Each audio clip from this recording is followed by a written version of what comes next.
Hello students, hope you are all right. So today we are doing block 4 from Tinkerer to Visionary, the story of Steve Jobs and lesson plan 2 reading a text. And you will be able to answer questions by skimming, scanning and reading informational text. आप questions के answer कर पाएंगे किसी भी text को scheme करके, scan करके और रीड करके. Okay. When was Steve Jobs born? Steve jobs का जन्म कब हुआ था? Who were his parents? उसके पेरेंट्स कौन थे? And was he an intelligent child? क्या वो इंटेलिजेंट बच्चे थे? Why did he do poorly in test? उन्होंने टेस्ट में अच्छा क्यों नहीं किया? Why was middle school hard for him? Middle school उनके लिए टफ क्यों था? What innovative things did he do in high school? High school में उन्होंने क्या नई चीज़ें की, क्या इनोवेटिव थिंग्स की? Why did he visit India? उन्होंने इंडिया विजिट क्यों किया? And what did he do after being fired from Apple? और एप्पल से फायर होने के बाद, एप्पल से निकाले जाने के बाद उन्होंने क्या किया? And what message can we infer from how Steve Jobs lived his life? और हमें स्टीव जॉब्स की लाइफ से क्या मैसेज मिलता है? So which of these questions have we answered already? इनमें से कौन से क्वेश्चंस हैं जिनके आंसर ऑलरेडी हैं हमारे पास? And what should we do to find out the rest of the questions? और जो बाकी क्वेश्चंस बच गए हैं जिनके आंसर्स हमारे पास नहीं हैं अभी, सो उनके आंसर हम कैसे दे सकते हैं? So we have answers to question 1 and 3 कि उनका जन्म कहाँ हुआ था और क्या वो इंटेलिजेंट चाइल्ड थे या नहीं थे. Now we need to read Steve Jobs complete biography to find answers to rest of the questions. So take out your Exceed content book at page number 35. From Tinkerer to Visionary. Tinkerer means metal worker. Visionary means a person who is having great ideas for future. The story of Steve Jobs. You might think it would have been really cool to grow up with Steve Jobs for a father, with unlimited access to all the newest gadgets and no restrictions on how much time you spend with them. After all, Steve Jobs was the co-founder of Apple, the company that changed the world with its newest and innovative technology. However, your assumptions would be wrong. In fact, Steve Jobs believed that it was more important for his children to spend time learning practical tasks like making dinner. He certainly didn't allow them to play games on iPads for hours on end. It was tinkering around with machines and learning to do real work that got him to where he was. आप लोग शायद सोचोगे कि कितना अच्छा हो अगर Steve jobs जैसे पापा सबके पास हों तो कितना अच्छा रहेगा, क्योंकि उनके पास अनलिमिटेड एक्सेस है, न्यूएस्ट गैजेट्स हैं और कोई रिस्ट्रिक्शन नहीं होगी बच्चों के ऊपर कि वो कितना टाइम उन पर स्पेंड करते हैं. आप लोगों को भी अच्छा लगता है ना मोबाइल पे टाइम स्पेंड करना, गेम्स खेलना, वीडियो गेम्स खेलना. तो अगर स्टीव जॉब्स जैसे फादर हों सबके पास तो बच्चों के लिए तो बड़ा मज़ा आएगा. और आप इन गैजेट्स पे कितना भी टाइम स्पेंड करो, आफ्टर ऑल हो भी क्यों ना, स्टीव जॉब्स जो हैं एप्पल कंपनी के को फाउंडर थे. ऐसी कंपनी आप सभी ने सुना है एप्पल के बारे में, जिसने पूरे वर्ल्ड को चेंज कर दिया था. लेकिन आपकी जो बिलीव्स हैं, जो अजम्पशंस हैं वो रॉन्ग हो सकती हैं, क्योंकि स्टीव जॉब्स बिलीव करते थे कि उनके बच्चों के लिए ज़्यादा इंपॉर्टेंट है प्रैक्टिकल चीज़ें सीखना, लाइक डिनर रेडी करना. और वो सर्टेनली अपने बच्चों को अलाउ नहीं करते थे आईपैड्स पे घंटों गेम्स खेलने के लिए, क्योंकि वो जानते हैं कि आज वो जिस भी मुकाम पे हैं वो टिंकरिंग की वजह से है, मेटल वर्कर की वजह से, जो मशीनरी से जो उन्होंने काम सीखा, इलेक्ट्रॉनिक गैजेट्स पे जो उन्होंने काम किया है, उनकी वजह से आज वो इस मुकाम पे हैं. Steve Jobs was born on February 24, 1955. His biological mother gave him up for adoption to Paul Reinhold Jobs and Clara Jobs. Paul Jobs was a mechanic and carpenter by profession with only a high school education. Little Steve spent many hours with his father in his garage learning how to take apart and rebuild electronic items like radios and television sets. He loved using his hand to fix things and understand how they worked. Thus was born his lifelong love for tinkering with electronics. Steve jobs का जन्म जो है 24 फरवरी 1955 को हुआ था. उनकी biological mother means the mother who has given him birth, जिन्होंने उन्हें जन्म दिया था. सो उन्होंने उन्हें पॉल रेनहोल्ड जॉब्स और क्लारा जॉब्स को एडॉप्शन के लिए दे दिया, गोद दे दिया. पॉल जॉब्स जो थे एक मैकेनिक थे, कारपेंटर थे वो एक, और सिर्फ हाई स्कूल तक ही पढ़े हुए थे. और जो स्टीव जॉब्स जब छोटे थे बहुत सारा टाइम बिताते थे अपने पापा के साथ गैरेज में, वो सीखते थे कि कैसे इलेक्ट्रॉनिक आइटम्स के पार्ट्स को अलग करना है, कैसे उनको दोबारा जोड़ना है। उन्हें अच्छा लगता था अपने हाथ से चीज़ों को फिक्स करना, समझना कैसे काम कर रहे हैं, तो उनका इंटरेस्ट था बचपन से ही। सो इसका इनका जो इलेक्ट्रॉनिक्स के लिए जो काम करना, टिंकरिंग, ये उनका एक पैशन बन गया। Steve's intelligence was obvious even at a very young age. His adoptive mother Clara taught Steve to read even before he went to school. So Steve की जो इंटेलिजेंस थी वो स्कूल जाने से पहले ही स्पष्ट थी, सभी जानते थे वो इंटेलिजेंट हैं। और जिन मदर ने उन्हें अडॉप्ट किया था, क्लारा ने, उन्होंने सिखाया स्टीव को पढ़ना स्कूल जाने से पहले ही।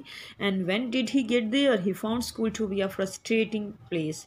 और जब वो स्कूल गए तो उन्हें स्कूल बड़ा ही बोरिंग, फ्रस्ट्रेटिंग लगा। He was the way ahead of his classmates, क्योंकि क्लासमेट्स से आगे था, उनकी मम्मी ने उन्हें पहले ही पढ़ाया हुआ था।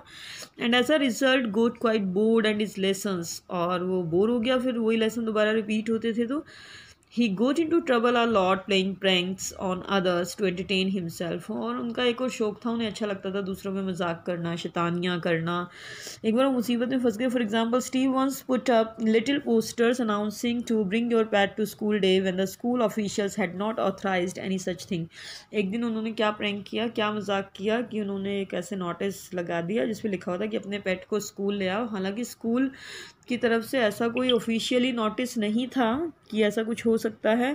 और पूरे स्कूल में क्या हुआ, there were dogs chasing cats all over the school. Cats के जो है डॉग्स चेज कर रहे हैं कैट्स को पूरे स्कूल में। और as Steve's teachers try to get their classrooms back under control, और बड़ी मुश्किल से टीचर्स ने क्लासरूम को कंट्रोल करने की कोशिश की। Despite his intelligence he did not always do well in his test. हालांकि वो इंटेलिजेंट थे लेकिन टेस्ट में हमेशा अच्छा नहीं करते थे। Steve was also dyslexic। Dyslexia is a learning disability that impairs one's ability to read। डायस्लेक्सिया एक लर्निंग डिसेबिलिटी होती है जिससे किसी को पढ़ने में प्रॉब्लम होती है। And it affected his performance on exams, और उनकी जो एग्ज़ाम्स में जो परफॉर्मेंस उस पर अफेक्ट होता था इसका। One of his teachers Imogene Hill had to bribe him with toffee and $5 of her own money to get him to learn.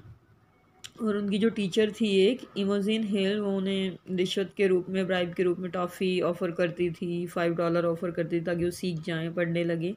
Steve finally took to learning in the 4th grade. जब वो 4th grade में हुए उन्होंने interest लेना शुरू किया पढ़ाई में।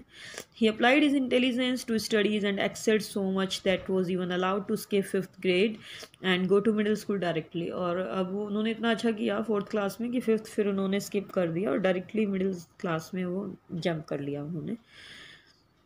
So middle school was hard for Steve. एक तो उन्होंने जंप किया था, स्किप किया था 5th क्लास, वैसे ही हार्ड था, तो मिडिल स्कूल में थोड़ी प्रॉब्लम होने लगी। He was often a victim of bullying. वो बुलिंग के विक्टिम बन जाते थे, बच्चे परेशान करते थे। And one day when he was just 11, जो वो 11 ईयर्स के थे, he declare to his parents that if he was not allowed to change schools he would drop out altogether. अपने पेरेंट्स को बताया कि अगर उन्हें स्कूल चेंज करने के लिए परमिशन नहीं मिली, वो स्कूल वगैरह छोड़ देंगे सब। His parents listen to his plea, request को सुना उसके पेरेंट्स ने। And they moved cities to put him into a better school, और वो सिटी की तरफ मूव कर गए उनको एक बेटर स्कूल में डालने के लिए। By the time Steve jobs reached high school, जब तक वो हाई स्कूल में हुए, 10th में हुए, he had already shown signs of great hunger to do more and do it differently. तो ये ऑब्वियस था कि वो कुछ अलग करना चाहते थे, कुछ ज़्यादा करना चाहते थे, कुछ डिफरेंट करना चाहते थे। He enrolled in a popular electronic course in school and when still a teenager, उन्होंने एडमिशन लिया एक इलेक्ट्रॉनिक कोर्स में एक स्कूल में। जब वो टीनेजर थे, he called up Bill Hewlett से कॉन्टेक्ट किया, the co founder of large computer company Hewlett Packard, HP। आप सभी जानते हैं HP के लैपटॉप, कंप्यूटर्स वगैरह, mobiles. To get some spare parts for a school project, कि उसे स्कूल प्रोजेक्ट के लिए कुछ स्पेयर पार्ट मिल सकते हैं। He also worked a summer job at the HP factory, और उन्होंने गर्मियों में कुछ पैसे कमाने के लिए वहाँ पे काम भी किया। During his high school years in Los Altos, Steve met Bill Fernandez, a neighbour who shared his interest in electronics and gadgets. जब वो हाई स्कूल में थे लॉस एटॉस में। सो स्टीव जॉब्स जो है बिल फर्नांडिस से मिले, जो उनके पड़ोसी भी थे, और उनका भी इंटरेस्ट था गैजेट्स में, इलेक्ट्रॉनिक्स में। Bill introduce Steve to Stephen Wozniak, a computer whiz kid. Whiz kid क्या होता है? एक पर्सन जो बहुत ज़्यादा टैलेंटेड होता है किसी भी फील्ड में। सो स्टेफन वॉसनियक कौन थे? कंप्यूटर में बहुत ज़्यादा टैलेंटेड थे। बिल ने इंट्रोड्यूस कराया स्टीव को उनसे। As he was known was older than Steve, वो स्टीव से उम्र में बड़े थे। But the two got on very well immediately, दोनों में अच्छी दोस्ती हो गई बहुत जल्द। They had two things in common, a love for electronics and a love for playing pranks. उन दोनों में दो चीज़ें कॉमन थी, एक तो इलेक्ट्रॉनिक्स के लिए लव, दूसरा मजाक करना, शैतानी करना। Woz and Steve started working together, दोनों ने साथ काम करना शुरू किया। Sometimes getting into big trouble, कभी कभी मुसीबत में पड़ जाते थे। Once they built a device that would allow people to make phone calls for free after reading about it in a magazine. एक बार क्या हुआ, उन्होंने एक मैगजीन में पढ़ा कि कैसे हम एक ऐसा डिवाइस बना सकते हैं जिससे लोग फ्री में बातें कर सकें, फ़ोन कॉल कर सकें। Of course doing this was illegal, हालांकि गैरकानूनी था। But they were just delighted to see that their device worked. हालांकि उन्हें पता था ये गैरकानूनी, लेकिन बहुत खुश हुए कि उन्होंने जो डिवाइस बनाया वो एक्चुअली काम कर रहा है। They had to finally stop after they were almost caught by the police, और जो बिल्कुल पुलिस से लगभग पकड़े ही जाने वाले थे, उन्हें ये सब चीज़ें स्टॉप करनी पड़ी। You might think that someone like Steve Jobs who was so interested in electronics would study to become an engineer, but that didn't happen. After high school, Steve decided to go to Reed College for a degree in liberal arts. He eventually got bored, and when he realized that his parents could barely afford to keep him in college because it was so expensive, he dropped out in 1972 before finishing his first year. आप लोग शायद सोचोगे कि Steve job की जैसा जो इतना intelligent है, इतना इंटरेस्टेड है इलेक्ट्रॉनिक्स में, सो वो पढ़ाई करेगा और इंजीनियर बनेगा, लेकिन ऐसा कुछ नहीं हुआ। हाई स्कूल के बाद उन्होंने डिसाइड किया कि वो रीड कॉलेज में एडमिशन लेंगे लिबरल आर्ट्स में, और वो वहाँ भी बोर हो गए। उन्होंने रियलाइज़ किया कि अब उनके पेरेंट्स जो है मुश्किल से फ़ीस भर पा रहे हैं, तो अफोर्ड नहीं कर पाएंगे कॉलेज को, क्योंकि बहुत महंगा था, एक्सपेंसिव था। तो उन्होंने कॉलेज छोड़ दिया 1972 में, फर्स्ट ईयर में ही। Not being enrolled in classes didn't stop Steve from learning. तो क्लासेस वो अटेंड नहीं कर पा रहे थे क्योंकि उन्हें कॉलेज छोड़ना पड़ा, लेकिन इससे जो है उनकी लर्निंग नहीं रुकी। ही स्टेड ऑन कैंपस में रहे, started attending classes that looked interesting to him, और वो क्लासेस अटेंड करने लगे जो उन्हें इंटरेस्टिंग लगती थी, creative classes. He would sleep on the floor in his friends rooms, friends के रूम में ज़मीन पे सोते थे।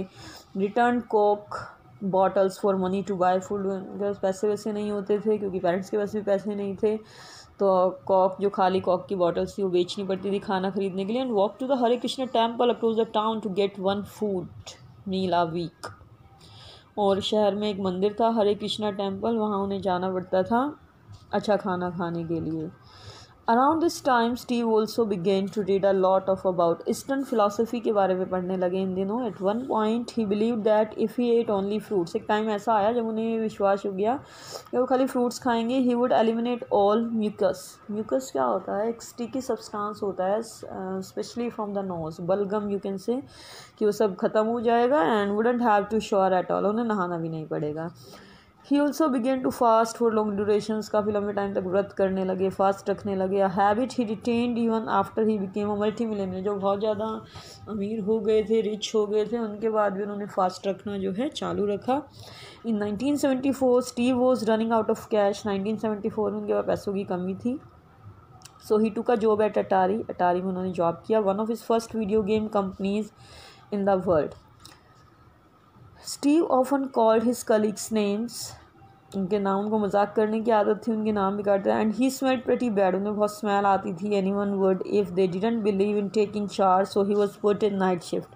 अगर कुछ लोग ऐसे होते थे ना कंपनी में जो नहाते नहीं थे, तो उन्हें नाइट शिफ्ट में रख दिया जाता था। He try to convince his boss to send him on a trip to India because he was so taken with eastern philosophy. उन्होंने अपने बॉस को कन्विंस किया कि उन्हें इंडिया ट्रिप पे भेजा जाए, क्योंकि वो ईस्टर्न फिलासफी से बहुत ज़्यादा प्रभावित थे। Atari ended up paying for his trip until Germany तक उनकी कंपनी ने पे किया। And from there Steve and his friend travel to India together in search of spiritual enlightenment. Spiritual enlightenment means that you arrive at conclusions and determinations about life through spiritual reasons. कि आप life के बारे में conclusions पे पहुँचते हैं spiritual reasons के जरिए. For example, you might through a spiritual revelation discover that God exists. आप ये discover कर सकते हैं God exist करते भी हैं या नहीं. Like ओम शांति वगैरह में लोग believe करते हैं जैसे, और दैट जीसस इज इज सन. सो आप ये डिस्कवर कर पाएंगे कि भगवान हैं और जीसस उनके सन हैं. So these are the values that change how you interpret life. और in Hindi you can say that आध्यात्मिक ज्ञान. सो वहाँ पे गए स्पिरिचुअल एनलाइटमेंट के लिए. In fact the famous spiritual guru that they met turned out to be a con man. और जो स्पिरिचुअल गुरु जिनसे वो मिले वो ठग निकले. उन्होंने बेवकूफ़ बनाया उन्हें. डिसअपॉइंटेड, वो बहुत ही निराश हुए. Steve was return to the US. आ गए अब वो वापस. After a 7 month stay in India. कितने मंथ स्टे किया उन्होंने इंडिया में? 7th month.